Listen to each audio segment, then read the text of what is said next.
வணக்கம். விஎஸ் ஜோதிடம்.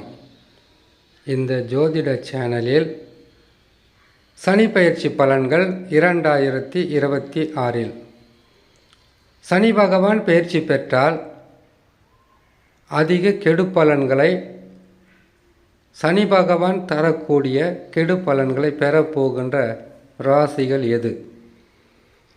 சனி பகவான் 12 ராசிக்கும் கெட்ட இடங்களில் வரும்போது கெடு பலன்களை தருவார். நல்ல இடங்களில் வரும்போது நற்பலன்களை தயங்காமல் செய்வார்.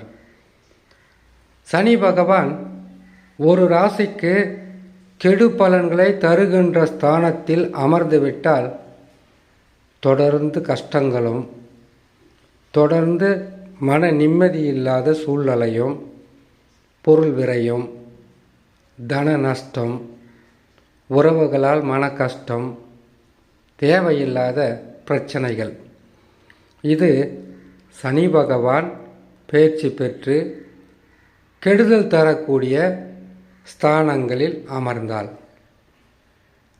அதிகப்படியான துன்பங்களும்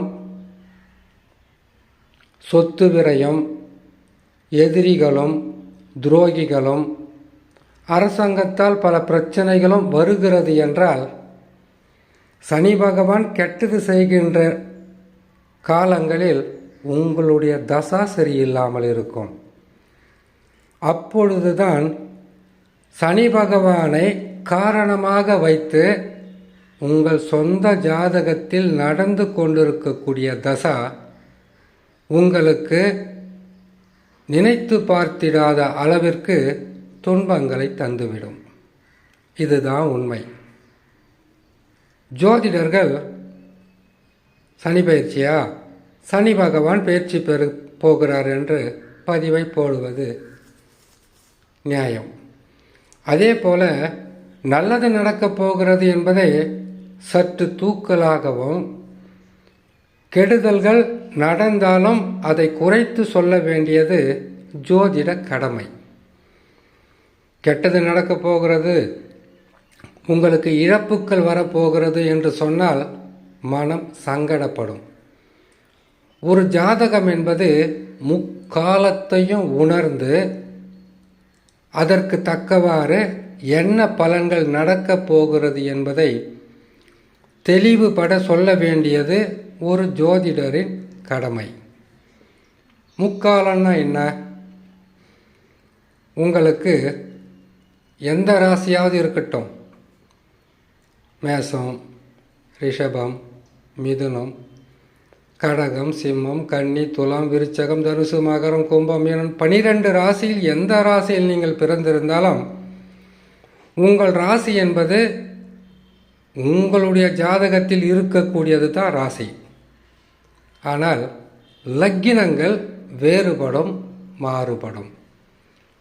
அப்படி லக்கினங்கள் மாறுபட்டு இருக்கும். ஒரு சிலருக்கு ராசியும் லக்கினமும் ஒன்றாகவே இருக்கும். இதுதான் உண்மை.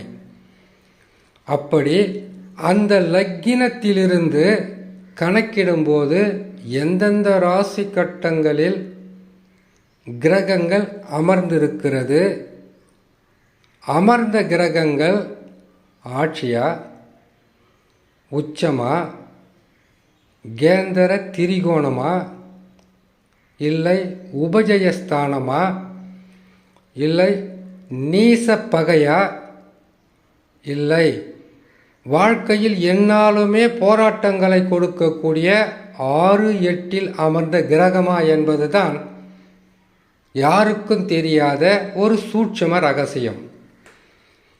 சனி பகவான் வர்றாரு, பயிற்சி பெற்றார்ன்ற பயமெல்லாம் வேணாம். ஜாதகத்தில் நடந்து கொண்டிருக்கக்கூடிய தசா பலமாக இருந்தால் எவ்வளவு பெரிய பாதகமான இடத்தில் சனி பகவான் அமர்ந்தாலும் உங்களை காப்பாற்றுவார், வழி நடத்துவார். ஒவ்வொரு கிரகங்களுக்கும் நட்பு ராசிகள் இருக்கு, பகை ராசிகள் இருக்கு, சமராசிகள் இருக்கு, ஆட்சி உச்ச ராசிகள் இருக்கு. அப்படி இந்த காலகட்டங்களில் ஆட்சி பெற்ற கிரகத்தினுடைய தசாவாகவோ உச்சம் பெற்ற கிரகங்களுடைய தசாவாகவோ இல்லை, கேந்திர திரிகோணங்களில் நட்பு சமம் பெற்ற கிரகங்களுடைய தசாவாக இருந்தால் நீங்கள் கொடுத்து வைத்தவர்கள்தான். எதற்காக என்றால், நல்ல தசாவாகப்பட்டது வருகின்ற பாதகங்களை படிக்கு பாதியாக குறைத்துவிடும். மீதம் உள்ளது இருக்கின்ற இடத்திற்கு தக்கவாறு கிரகங்கள் பலன்களை கொடுக்க வேண்டும் என்கின்ற ஒரு கணக்கில் கிரகங்களும் உங்களுக்கு பாதகத்தை தரும். ஆனால் அந்த பாதகமாகப்பட்டது உங்களை காப்பாற்றிக் கொள்ள சில நேரங்களில் வழிகாட்டும். சில இழப்புகளும் நஷ்டங்களும் கஷ்டங்களும் வந்தாலும் மீண்டு வந்து விடலாம். ஒருவேளை 6-8 அமர்ந்த கிரகமாக இருந்து பகை பெற்ற கிரக தசாவாக இருந்து நீச பகை பெற்ற கிரக தசாவாக இருந்து விட்டால் கடுமையான சோதனைகளுக்கு உள்ளாகக்கூடும். இழப்புக்கள் என்பது எதிர்பார்த்ததை விட அதிகப்படியாக இருந்துவிடும். சனி பகவான் பயிற்சி பெறார், ஏதாவது கஷ்டம் வரும் நஷ்டம் வரும் நம்ம நினச்சிருப்போம் இல்லையா, அதை விட அதிகப்படியான துன்பங்களை தந்து விடுவார். இப்போ உங்களுக்கு ஒரு உண்மை புரிஞ்சிருக்கும்.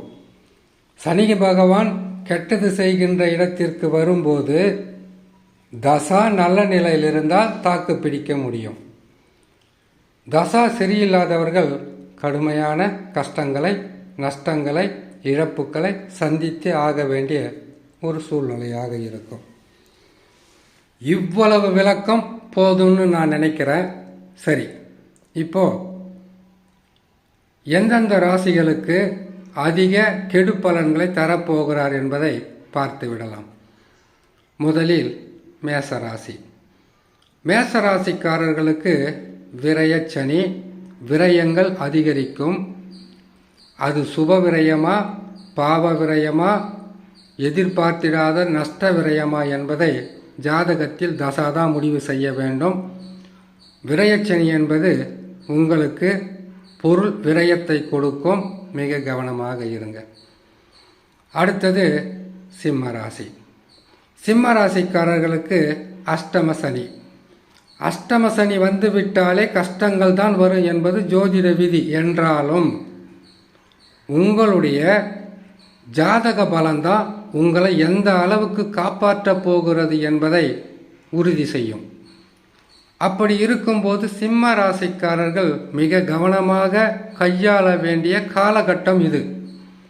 எந்த பிரச்சனையாக இருந்தாலும் அதை தள்ளி வைப்பது, பொறுமை காப்பது, அமைதியாக இருப்பது, இதெல்லாம் நீங்கள் செய்தாலும் கிரக அமைப்புகள் உங்களை ஒரு நிலையில் அமர விடாது. பல வழியில் பல வகையில் உங்களுக்கு சங்கடங்களை கொடுக்கும். தசா நல்ல நிலையில் இருந்தால் நஷ்டங்களும் கஷ்டங்களும் இழப்புகளும் உங்களுக்கு பெரிதளவு இருக்காது. அடுத்ததாக கன்னிராசி. கண்டக சனி என்பது நீங்கள் ஏற்கனவே போய்கிட்டு இருந்த பாதையிலிருந்து வேறு ஒரு பாதையில் உங்களை நடத்தி செல்லும். உண்மையை மறந்து பொய்மை பின்னாடி அலைய வைக்கும். காசு பணத்திற்காக, உடல் சுகத்திற்காக, வருமானத்திற்காக நீங்கள் நல்லபடியாக வாழ வேண்டும் என்கின்ற எண்ணத்தை நல்வழியில் நடத்தி செல்லாமல் பாதக வழியில் நடத்தி சென்று பாதகங்களை செய்வதற்கு ஒவ்வொரு நாளையும் உங்களை தயார்படுத்தி கொண்டிருப்பார் சனி பகவான். இந்த காலகட்டங்களில் கன்னிராசியான நீங்கள் வீட்டில் இருப்பவர்களை 1க்கு 2 முறை அவர்களிடம் பேசி ஆலோசனை செய்து எந்த முடிவு எடுப்பதாக இருந்தாலும் இதை செய்து வந்தால் பெருசாக பாதகம் இருக்காது. அதற்கடுத்ததாக தனுசு ராசி. தனுசு ராசி என்பது குரு பகவானின் ராசி. தனுசு ராசிக்காரர்களுக்கு உடல் நலத்தில் கையை வைப்பார். மனநல பாதிப்பை கொடுப்பார். நிம்மதி இல்லாத வாழ்க்கையை கொடுப்பார். ஏன் சுத்துறோம், எதுக்காக சுத்துறோம், சாட்டையே இல்லாத பம்பரம் போல் இங்கும் அங்குமாக அலைய வைத்து இதிலேயே பாதி உடம்பு சரியில்லாமல் போயிடும்.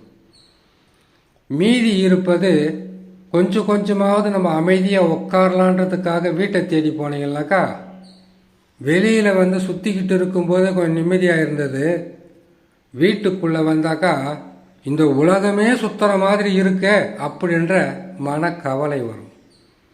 பொருளாதாரத்தில் பற்றாக்குறை ஏற்படும். தூக்கம் இருக்காது, நிம்மதி இருக்காது, சந்தோஷம் இருக்காது. இவ்வளோ பிரச்சனை இருந்தால் ஏன் உடல் நலத்தில் பாதிப்பு வராது? இதையும் நீங்கள் எளிமையான முறையில் உங்களை காப்பாற்றி கொள்ளக்கூடிய வழி இருக்கு. இப்போ நீங்கள் வில்லில் இருக்கக்கூடிய அம்பு தான் உங்களுடைய ராசின்னு வச்சுக்கோங்களேன். வில்லிலிருந்து வெளியில் சென்றால்தான் அம்பு எந்த இலக்கை நோக்கி பாய்ந்து அந்த இடத்தில் விழ வேண்டுமோ அந்த இடத்தில் விழணுன்றது விதி. அந்த வில்லுக்குள் இருக்கக்கூடிய அம்பு வில்லுடன் சேர்ந்தே இருந்துவிட்டால் பாதகங்கள் குறைந்துவிடும், அலைச்சல்கள் குறையும். இந்த காலகட்டம் சரியில்லை, கொஞ்சம் பொறுமையாக இருந்தால் போதும் என்கின்ற நிலை உங்களுக்கு வர வேண்டும். பொருளாதாரத்தில் வீழ்ச்சியும் திடீர் தன நஷ்டங்களையும் கடனாளிகளாகவும் நோயாளிகளாகவும் மாற்றக்கூடிய அமைப்பு இந்த காலகட்டத்தில் இருக்கும். பொறுமை நிதானம் தனுசு. அடுத்ததாக கும்பராசி. கும்பராசிக்காரர்களுக்கு நன்மைகள் நடக்கிறதோ இல்லையோ, உங்களுக்கு மனசுக்குள்ளே இருக்கிறத அப்படியே சொல்லிடுறேன். நன்மைகள் நடக்காவிட்டாலும் பரவாயில்லை, கெடுபலன்கள் குறைந்தால் போதும், துன்பங்கள் குறைந்தால் போதும். தொழிலில் இருக்கக்கூடிய இந்த வேலை சுமை அது குறைஞ்சா போதும் என்கின்ற மனநிலையில் நீங்கள் இருப்பீங்க. வருமானம் ஒரு மனிதனுக்கு அவசியம்தான். செய்கிற தொழிலை விட கஷ்டத்தை விட ஊதியமும் உழைப்பு கேட்ட ஊதியமும் குறைவாக இருக்கு என்கின்ற மன குறையும் மன சங்கடமும் கட்டாயமாக உங்களிடத்தில் இருக்கும். கொஞ்சம் பொறுமையாக இருங்க, நிதானமாக இருங்க. 7.5 சனியில் விரயச் சனியில் பணத்தை விரயம் செய்ய வைத்த சனி பகவான் ஜென்ம சனியில் நீங்கள் என்ன செய்கிறீங்கன்னு தெரியாமல் பல வழியிலும் நீங்கள் துன்பத்துக்கு ஆளாகி இருக்கலாம். இது கழிவு சனி. 30 ஆண்டுகளுக்கு ஒரு முறை 7.5 சனியாக வருகின்ற சனி பகவான் தெரிந்து செய்த தவறு, தெரியாமல் செய்த தவறு, தவறே செய்யலைனாலும் இனிமேல் உங்களை எப்படி காப்பாற்றி கொள்ள வேண்டும் என்கின்ற அனுபவ பாடங்களை தருகிறார். கொஞ்சம் பொறுமையாக இருங்க. நீங்கள் ஆற்றிலிருந்து 3/4 பாகம் தாண்டி வந்துட்டீங்க, இன்னும் 1/4 பாகம் தான் இருக்குது. பொறுமையாக இருங்க. அதற்கடுத்தது என்ன செய்வது, எப்படி செய்வது, எந்த நிலையில் செய்து நம்மை காப்பாற்றி கொள்ள வழி இருக்கான்ற கேள்வியுடன் இருக்கக்கூடிய மீனராசி. மீனராசிக்காரர்களை பொறுத்தவரையில் ஜென்ம சனி என்பது கடுமை காட்டுவதும் கொடுமை செய்வதும், யாரெல்லாம் நல்ல உறவுகள் என்று நினைத்தீர்களோ அந்த உறவுகளெல்லாம் உங்களுக்கு பகையாக மாறுவதும், உங்களை விட்டு விலகுவதும். காசு பணம் இல்லைன்னா என்ன, காக்கா குருவி கூட தான் வீட்டாண்ட வராது, அது எல்லாருக்கும் தெரிஞ்ச விஷயந்தான். அதுவும் மீனராசிக்காரர்களுக்கு காசு பணம் இல்லைன்னா நம்ம பக்கத்தில் இருக்கக்கூடிய எந்த உறவாக இருந்தாலும் அவங்க தான் முதல்ல போய், காசு பணம் அவங்கக்கிட்ட இல்லை, கடனாளியாக இருக்காங்க, நோயாளியாக இருக்காங்க, கொடுத்தா திரும்ப வருமோ வராதான்னு ஊரெல்லாம் போய் சொல்லக்கூடியவங்க உங்கள் உறவுக்காரங்க மட்டும்தான். உங்கள் உறவுன்னு இல்லை, மீனராசிக்காரர்களுக்கு பகையோ இல்லை எதிரியோ இல்லை எதிர்ப்போ வெளியிலலாம் நீங்கள் தேடாதீங்க. வெளியில் போய் தேடினீங்கன்னாக்கா கடலில் போட்ட சிறு கல் போல் தெரியவே தெரியாது உங்கள் கண்களுக்கு. உங்கள் வீட்டிலே இருக்காங்க பாருங்கள், உங்களுக்கு உதவி செய்கிற மாதிரியே இருந்து இப்போ உபத்திரவம் செய்கிறாங்க பாருங்கள். இதுதான் உங்களுக்கு கடைசி வரைக்கும் 7 சனி விட்டுருங்க, கடைசி காலம் வரைக்கும் உங்களுடைய ஒவ்வொரு அசைவையும் கண்டறிந்து அதற்கு தக்கவாறு உங்களுக்கு எப்படியெல்லாம் பாதுகாத்தை கொடுக்கணுன்ற ஒரு பெரிய ஒரு மளிகை கடை லிஸ்ட் மாதிரி போட்டு வச்சுக்கிட்டு ஒவ்வொன்றா பழி வாங்குவாங்க பாருங்க. இப்போ தெரிஞ்சுக்குங்க, இவ்வளவு நாளாக இந்த உறவா நம்ம நம்பிக்கிட்டு இருந்துன்ற அனுபவ பாடத்தை நீங்கள் கற்றுக்கலாம். பொறுமையும் நிதானமும் மிக அவசியம். ஏன்னு கேட்டால் ஜென்மசனி வன்மம் நிறைந்தது. இன்னும் உங்களுக்கு பல ஆண்டுகள் இருப்பதினால் பெருசாக நீங்கள் மனசுக்குள்ளே போட்டு கஷ்டப்படுத்திக்காதீங்க. பொறுமையாக இருங்க.